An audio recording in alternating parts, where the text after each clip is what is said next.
وبس. موضوعنا النهارده هو إزاي نخلّي الحوار بين الزوجين يبني مش يهدم. أول حاجة عايزين نتكلم فيها الحوار الذاتي ولا الحوار الموضوعي. تخيلوا كده زوجين قاعدين يتناقشوا، الزوج بيقول: أنا شايف إننا نروح المصيف السنة دي في مرسى مطروح، الزوجة بتقول: لأ، الغردقة أحسن، الزوج يقول: ده رأيي، والزوجة كمان تقول: ده رأيي أنا كمان، وتحول الحوار إلى معركة. والمشكلة هنا إن كل واحد فيهم بيفكر في أنا وبس. تاني حاجة، يعني إيه ذاتي ويعني إيه موضوعي؟ الحوار الذاتي ده لما كل طرف يبقى مركز مع نفسه بس، يعني مثلا يقول: إزاي يجرؤ يقول كده؟ ده أنا لو اعتذرت كرامتي هتروح، والنتيجة صدام وخناق وتنافر. أما الحوار الموضوعي، الموضوع مختلف، بنحاول مع بعض نوصل لحل يناسبنا إحنا الاتنين.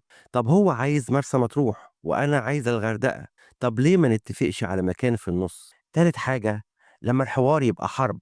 في الحوار الذاتي كل واحد عايز يثبت إنه صح والتاني غلط، أنا ضدك وأنا ضدك كمان.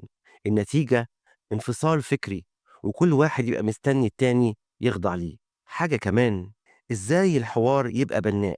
في الحوار الموضوعي بنفكر كأننا فريق واحد، لأننا فعلا في الجواز إحنا جسد واحد.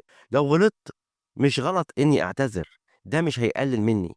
بنختلف بس من غير ما نكره بعض، والهدف نوصل لحل يناسبنا مع بعض.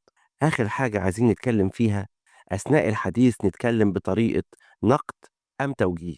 فاكرين المثل اللي بيقول: لو عايز العسل ما تدس الخلية؟ يعني إيه؟ يعني ما تحاولش تكسب حوار بالانتقاد أو التوبيخ. لما ننتقد بحدة بنبعد الطرف التاني عنك. وبالمناسبة 99% من الناس ما بيعترفوش إن هم غلطانين حتى لو كانوا فعلا غلطانين.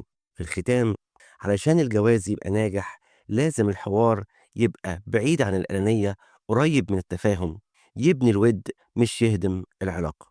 كلمتين وبس. إعداد وتقديم صموئيل القمص، ماجستير مشهورة من جامعة هولي صوفيا.